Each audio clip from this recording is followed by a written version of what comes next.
ప్రతిదినము వెతుకుతుంటాం. ఒక్క వార్తన్నా ప్రభుత్వానికి సంబంధించిన ఒక్క వార్తన్నా చేద్దాము. ఇగో దీనివల్ల ప్రజలకు మేలు వనగూరింది అనే అంశం చెప్దామంటే భూతద్దం వేసి వెతికినా కనిపిస్తలేదు. ఈ పాటికి తెలంగాణ ప్రజలందరికీ కూడా అర్థమై ఉంటది. వీళ్ళెంత మభ్యపెడుతున్నా కాంగ్రెస్ పార్టీ ప్రభుత్వంలో ఉన్నవాళ్ళు వాళ్ళల్లో లొల్లులు. దేని గురించయ్యా లొల్లులు? పోనీ ప్రజల కోసమో, లేకపోతే పేద ప్రజల కోసమో, లేకపోతే వాళ్ళకి ఇల్లు ఇచ్చే విషయంలోనో, లేదంటే వాళ్ళకి తులం బంగారం ఇచ్చే విషయంలోనో, లేదంటే పెన్షన్లు 4000 ఇచ్చే విషయంలోనో, మహిళలకు 2500 ఇచ్చే విషయంలోనో. ఇలా కాదు.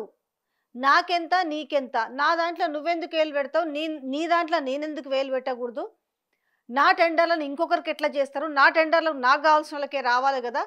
ఇది కొత్తగా నేను చెప్పుడేమి కాదు, బాజాప్తా స్వయాన ఒక మంత్రి కూతురే చెప్పింది. ఒక గన్ కల్చర్ గురించి మాట్లాడింది.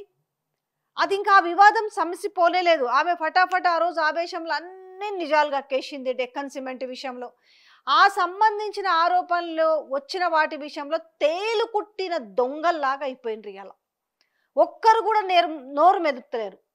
ఆరోపణలు వచ్చిన వాళ్ళు ఫోన్లు చేసినా కూడా ఫోన్లు కనీసము వాళ్ళు ఆన్లో పెట్టుకోని పరిస్థితి కనపడుతుంది. డెక్కన్ సిమెంట్ విషయంలో ఇటు మంత్రి ఉత్తమ్ కుమార్ రెడ్డి పైన వచ్చింది, ఆయన దానిపైన నోరు తెరవలేదు. రోహిన్ రెడ్డి పైన వచ్చింది, వేం నరేందర్ రెడ్డి పైన వచ్చింది, రేవంత్ రెడ్డి పైన వచ్చింది. ఈ దందా అంతా కూడా రోహిన్ రెడ్డి ఆఫీస్లో, అది ఎక్కడ, కూతవేటు దూరంలో, రేవంత్ ఆఫీస్కు దగ్గర కూతవేటు దూరంలోనే. ఆయన ఇంటికి దానికి పెద్ద డిస్టెన్స్ కూడా ఏమి ఉండదు. గన్ను ఏకంగా రేవంత్ రెడ్డి గన్ను ఇచ్చిండు, ఈయన పాయింట్ బ్లాక్లో గన్ను పెట్టిండు అనేసి ఆమంతా జరిగిన కథని కుల్లంకుల్లాగా చెప్పింది. దాని తర్వాత వాళ్ళు వచ్చి కొండా సురకు వచ్చింది, మళ్ళీ కలిసింది. లోపల ఏమనుకున్నారో సారీలు చెప్పుకున్నారు. ఏమనుకున్నారు, నీ దాంట్లో నేను వేలు పెట్టాను, నా దాంట్లో నువ్వు వేలు పెట్టద్దు, నా వాటా నాకే, నీ వాటా నీకే అనేసి మరి పంపకాలల్లో మరి ఒక రాజీ సయోధ్య కుదిరింది కాబోలు.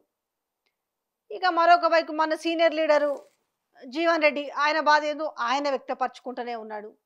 రాష్ట్రంలో ఏం జరుగుతుంది, అసలు పరిపాలన చేత కావట్లేదు, ప్రభుత్వం నడప చేత కావటం లేదు అనేసి ఆ పార్టీ సొంత MLA senior leader Rajagopal Reddy మాట్లాడుతూనే ఉన్నాడు. ఈ ఎక్సైజ్ పాలసీ గురించి కూడా మాట్లాడిండు. అంటే నా ఇలాకాలో ఈ విధంగానే ఉండాలి అని చెప్పిండు. ఆయన ఒక 4 ముఖ్యమైన పాయింట్స్ చెప్పిండు. సిండికేట్ అయ్యి రేట్లు పెంచేసి ప్రజల నుంచి దోచుకు తింటాను అంటే అది నా ఇలాకాలో నడవదు అనేసి ఆయన బండ గుర్తుగా చెప్పిండు. తర్వాత 4 గంటల నుంచి 8 గంటల లోపే నడవాలి వైన్ షాపులు అని చెప్పిండు. సో పర్మిట్ రూములు ఉండకూడదు అని చెప్పిండు. తర్వాత బెల్ట్ షాపులో వాళ్ళకు ఖచ్చితంగా మందమ్మకూడదు, ఇంకెక్కడ చిన్న చితక బెల్ట్ షాపులు ఉంటే కూడా తొక్కి నారదీస్తామని చెప్పిండు. ఓ దిక్కుకెళ్ళేమో అక్కడ వాళ్ళు చెప్తారు, కొంచెం ఒంటి మీద సోయి ఉన్నోళ్ళు, ప్రజల మీద కథ చిచ్చసుద్దున్నోళ్ళేమో ఈ విధంగా మాట్లాడుతున్నారు. అటు చెల్లదు, రాష్ట్రమంతా ఒకటే ఉంటుంది పాలసీ, ఆయన ఒక్కడికేం సపరేట్గా ఉంటుందని మాట్లాడుతుండ్రి. ఇప్పుడేమో ఏంటివి ఆ మద్యం బాటిళ్లకు వేసే ఆ లేబుల్స్ ఏవైతే ఉన్నాయో 2D బార్ కోడ్కు సంబంధించిన విషయం, అది కూడా 100 కోట్ల ప్రాజెక్ట్ అట. ఆ 100 కోట్ల ప్రాజెక్టులు అంటే ఇది నాకే అంటే నాకే, లేకపోతే నా అల్లుడు కానీ ఈయన, లేకపోతే నా కొడుకు కానీ ఈయన అన్నట్టుగా ఉంది తప్ప ఇది కాస్త బయటికి బాగోతం బట్ట బయలైపోయింది. మధ్యలో ఇక్కడ బలైంది ఎవరయ్యా అంటే సో ఆ శాఖకు సంబంధించిన ముఖ్య కార్యదర్శి ఐఏఎస్ ఆఫీసర్ రిజ్వీ కదా. ఏం చేస్తారు, మీరు కొట్టుకొని వస్తారు, మధ్యలో నాకేంద్ర నాయన ఈ బాధ అనేసి ఇంకా 8 years పీరియడ్ను కూడా వదులుకొని పోయిండు అని అంటే ఎంత టార్చర్ చేస్తారు అనుకోవాలి. ఆఖరికి మీరు కొట్టుకున్నట్టే బాగానే ఉంది, కానీ ఆఖరికి రోజు ఐఏఎస్ ఆఫీసర్లను కూడా బలి చేస్తున్న వైనాన్ని అందరూ సీరియస్గా తీసుకోవాలి. ఈరోజు రాష్ట్రంలో పాలన ఏ విధంగా ఉంది, ఎవ్వడికి సోయలేదు. ప్రజల గురించి ఎవ్వరికి ఇప్పుడు జూబ్లీ హిల్స్ ఎలక్షన్ ఎట్టగలుద్దామా, ఎవడి మీద బురద జల్దామా, ఇవి తప్ప రాష్ట్రంలోని ప్రజల గురించి వాళ్ళ జీవనగతుల గురించి మాట్లాడేటోళ్ళు ఒక్కరున్నారా? ఏమన్నా మాట్లాడితే గత బీఆర్ఎస్ ప్రభుత్వం గురించి మాట్లాడు, ఏది జరిగినా ఒక కొత్తగా నేర్చుకున్నాడు, ఏం జరిగినా వాళ్ళ మీద వేసేద్దాం బురద అనేసి. ఎంతకు దిగజారిందంటే ఈ సందర్భంగా చెప్తున్నాను, జూబ్లీ హిల్స్ ఇప్పుడు ఉప ఎన్నిక నేపథ్యంలో మాగంటి సతీమణి నిలబడితే దాన్ని కూడా ఆపాలని చెప్పి దాన్ని కూడా నీచ రాజకీయం చేసి పబ్బం గడుపుకుంటున్న వైనం కనపడుతుంది. వీళ్ళు ఖచ్చితంగా ప్రజలు అర్థం చేసుకోవాలి. ఏ శాఖలో ఆ శాఖకు సంబంధించిన దాంట్లో అన్నిట్లలో ఏలు పెడుతున్నాడు అనేసి ముఖ్యమంత్రి అనేది బాజాప్తా వాళ్ళే వచ్చి బయట చెప్పుకుంటారు. ఈ లొల్లి ఏడొచ్చింది ఇప్పుడు? నిజంగా నిజాయితీతో వచ్చిన లొల్లి ఇక్కడ. ఇప్పుడు ఓవరాల్గా ఏంటనంటే అనవసరంగా ఆ ఆఫీసర్ని బలి చేసిరు. ఇప్పుడు ఏందో ఆ మందు సీసాల మీద ₹3 ₹4 ఏదో ఉంటుందట కమిషన్. అది మరి ఆ కమిషన్లలో మరి నాకు చేరతలేవని ఈ శాఖ మంత్రి లొల్లా అంత వాళ్ళే తింటున్నారని ఆయన బాధన.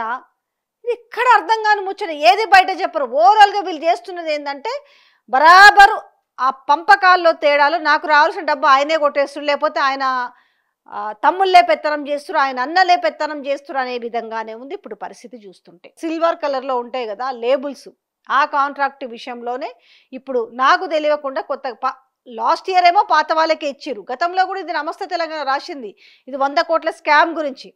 సరే వాళ్ళే టెండర్ తక్కువ వేసారని వాళ్ళకే ఇచ్చిర్రు. వాళ్ళ దగ్గరకు పోయేసి వీళ్ళు కుమ్మక్కయ్యారు, ఎవరు రేవంత్ రెడ్డి బ్రదర్స్ అనేసి. దాని తర్వాత ఏంటి మళ్ళీ ఇప్పుడు కొత్త వాళ్ళకు టెండర్ కాల్ఫర్ చేసి అది కూడా ఆ శాఖ మంత్రికి తెలియకుండానే కాల్ఫర్ ఎట్లా చేస్తారు, ఇది ఎట్లా ఈయన చేస్తాడు రిజ్వీ అనేసి ఇటు ఒకవైపు మంత్రి ఒకవైపు సీఎం మధ్యలో నలిపోయి నాకెందుకు ఈ లొల్లి ఇంకా అనేసి ఆయన లేఖ కూడా రాసిండట. ఆయన సపోర్ట్ చేయకుండా లేదు అసలు ఆయన రాజీనామాని ఆమోదించొద్దని ఈయన చెప్పుడు. ఎవరు చెప్పకూడితే ఆయన రాజీనామాను ఆమోదిస్తారు చెప్పండి? మంత్రి అంత అయిపోయిన తర్వాత చేతులు కాలినాక ఆకులు పట్టుకున్నట్టుగా చందంగా ఇంట్లో ఎవరి స్వార్థం ఎంత, ఎవరి వాటాలు ఎంత, ఎవరికి ఎంత పోతున్నాయి ఇంకా అది కూడా బయట పెట్టురు. మీరే బయట పెడితే బాగుంటుంది. ఇంకా మేము తెలుసుకునే దానికంటే కొంచెం కొంచెం కాదు బాజాప్తా మొత్తం బయట పెట్టురు. అంత సిగ్గుచేటంటే తెలంగాణ రాష్ట్రానికి అంత సిగ్గుచేటు వ్యవహారం. నిన్ననే చూసినాం రాష్ట్రాన్ని, తెలంగాణ రాష్ట్రాన్ని ఏ విధంగా భ్రష్టు పట్టించిరనే విషయాన్ని ఖర్గే మాట్లాడిన మాటల్ని. సో ఆన్లైన్ ఎడిషన్ సోషల్ ఫస్ట్లో వచ్చిన కథనాన్ని కూడా చూసినాం కదా. దాన్ని ఎవ్వరూ ఖండించలేకపోయినరు. కనీసం ఈ విషయం మల్లికార్జున ఖర్గే వాళ్ళకి వెళ్ళుంటుంది కదా, ఈ మాట నేను అనలేదని ఆయన ఖండించలేదు. లోకల్ లీడర్ కూడా అందరు కూడా తేలుకుట్టిన దొంగల్లాగా అయిపోయినరు. ప్రతి దాంట్లో నీకెంత నాకెంత దోచుకుందాం దాచుకుందాం ఇదే సామెత తప్ప అసలు తెలంగాణకు వచ్చిన తర్వాత ఈ కాంగ్రెస్ పార్టీ అధికారంలోకి వచ్చిన తర్వాత అసలు ఉద్ధరించింది ఏందనేసి ఇవాళ నిలదీసి అడుగుతున్నారు. జూబ్లీ హిల్స్లో ఉన్న ప్రజలు అడుగుతున్నారు. ఇంకా మనకు ఒంటి మీద సోయి సిగ్గు ఎగ్గు లేకుండా అసలు మన అడ్డ మన గడ్డ దేనికి గడ్డ అసలు మనం ఏం చేసినామో ఆల్మోస్ట్ 20 నెలల కాలం అయింది అధికారంలోకి వచ్చి. రేపు డిసెంబర్ 9 వస్తే 2 సంవత్సరాలు వెళ్ళి 3 సంవత్సరాల పాలనలోకి అడుగు పెడతారు. కానీ ప్రతి దినం ఏదో ఒకటి అబ్బా ఇలా ప్రశాంతంగా ఉన్నాం అనేది లేకుండా ఎప్పుడు ఈ పైసల లొల్లిలే. మధ్యలో బలవుతుంది ఎవరు? సిన్సియర్గా ఉన్న ఆఫీసర్లు బలవుతారు.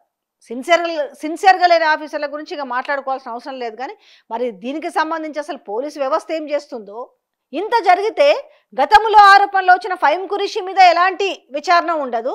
ఈ గన్ పెట్టి బెదిరించినంటే రోహిన్ రెడ్డి మీద ఎలాంటి విచారణ ఉండదు. మా టెండర్లు ఇంకోరు బాజాప్తా చెప్పింది ఆమె ఎలాంటి జంకు బంకు లేకుండా మేము మా వాడికి టెండర్ వేపిస్తే మా వాళ్ళకి కాకుండా మీరు ఎట్లా టెండర్లోకి ఇది చేస్తారు మాకు ఎట్లా కాల్ చేస్తారు అనేది ఆమె బాజాప్తా చెప్పింది. అందులో ఓపెన్ సీక్రెట్ ఇంకేమీ లేదు, ఇందులో దాచిపెట్టాల్సిన సీక్రెట్ కూడా ఏమీ లేదు. ఇవాళ నిజంగా చెప్పాలంటే అడ్డంగా దొరికిరని చెప్పాలి దొంగలు. ఇట్లా మాట్లాడితే మళ్ళీ కోపం వస్తుంది. ఇక ఆయనేమో ఆ పోలీస్ పెద్ద ఆఫీసర్ ఆయన చెప్తాడు కదా శివధర్ రెడ్డి, ఏమంటే ఇట్లాంటివి మాట్లాడతాం మేము కేసులు పెడతాం మేము బొక్కలో వేస్తాం. ఎందుకంటే నిజాలు తట్టుకోలేరు కాబట్టి. తట్టుకోలేక ఇవన్నీ నిజాలు బయటకు తెలుస్తుంటే ఈ తెలిసే వాళ్ళు చెప్తుంటే ఏం చేయాలి, వాళ్ళ మీద కేసులు పెట్టాలి, వాళ్ళని జైల్లో పెట్టాలి. ఇందుకు మాత్రం పోలీసు వ్యవస్థను వాడుతున్నారు. కానీ ఇలాంటి వాటి మీద విచారణలు ఉండవు. ఇంత పెద్ద ఆరోపణలు వస్తుంటే ఎలాంటి విచారణలు గుట్టుగా చేసుకుంటూ పోతారు. కానీ విషయం అంతా ఎవరైనా తొక్కాలన్నా ఏమైనా చేయాలన్నా మామూలు మీద ప్రతాపం చూపిస్తుంటారు. గతంలో కూడా జరిగింది కదా, ఈయన పోయి ఎక్సైజ్ మినిస్టర్ పోయి యుఎస్లోనే ఇక్కడ ఉన్నప్పుడు ఏదో బిర్యానీ బీర్లని అవని ఇవని ఓ పెద్ద హల్చల్ వచ్చింది కదా. అసలు నాకు సంబంధమే లేదు, నేను లేకుండా ఎట్లా వస్తానని గమ్మున పరిగెత్తుకుంటూ వచ్చిండు. ఏం జరుగుతుంది రాష్ట్రంలో? అసలు రాష్ట్ర ప్రభుత్వంలో ఏం నడుస్తుంది? వీళ్ళు క్యాబినెట్ మీటింగ్లో ఏం చర్చలు పెట్టుకుంటున్నారు? అంటే చర్చలంతా ఇవేనా?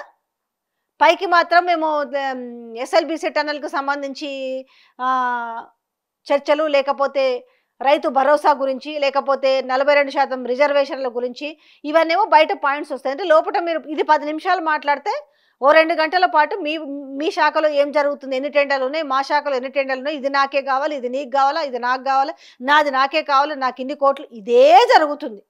సింపుల్‌గా కట్టే కొట్టే తెచ్చాలంటే ఎట్లా ఉందనంటే, ఇవాళ రాష్ట్ర ప్రజల సొమ్మునంతా ఏ రకంగా అడ్డంగా దోచుకొని తింటున్నారనడానికి సాక్ష్యం ఏందంటే, ఇవాళ స్వయాన ఎవరికి వారొచ్చి బయట పెడుతుండడమే కనిపిస్తుంది.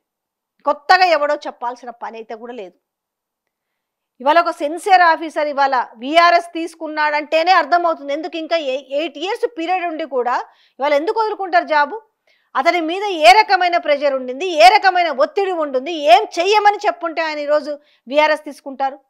ఇదంతా కూడా తెలంగాణ ప్రజలు అర్థం చేసుకోండి. ఇంకా కొత్తగా వాళ్ళొచ్చి మళ్ళీ మీకు కళ్ళబొల్లి కబుర్లు చెప్తే, లేకపోతే ఇంకేమో ఏదో చేస్తామంటే నమ్మే ప్రయత్నం చేయకండి. ఎందుకంటే బాజాప్తా వీళ్ళ దొంగల బుద్ధి, దొంగతనం బాజాప్తా బయటపడ్డది. బాజాప్తా ఏం జరుగుతుంది అనే విషయము ఒక మంత్రి కూతురే బయటపెట్టింది. ఇలా బాజాప్తా టెండర్ల లొల్లేంది, ఈ 100 కోట్ల బాగోతాలేంది, అసలు ఆ ప్రెషర్ ఏందనే విషయంలో ఇవాళ ఒక ఐఏఎస్ ఆఫీసరు ఇవాళ వీఆర్ఎస్ తీసుకున్న విషయమే అర్థమవుతుంది. సో ఇదంతా కూడా ఇంకెక్కడన్నా కొంతమందికి ఇంకా అపోహల్లో కళ్ళు మూసుకొని ఉన్న తెలంగాణ ప్రజలు కొంచెం కళ్ళు తెరుచుకొని చూడండి. ఇదేం పెద్ద సబ్జెక్టు కాదు. ఏ రకంగా వీళ్ళ వాటాల కోసము, ప్రజల సొమ్ము కోసము, ప్రజల సొమ్ము తినడం కోసము ఏ రకంగా కొట్లాడుకుంటున్నారు అనేది కొంచెం ఒక నజర్ వేయండి, మీకే అర్థమవుతుంది.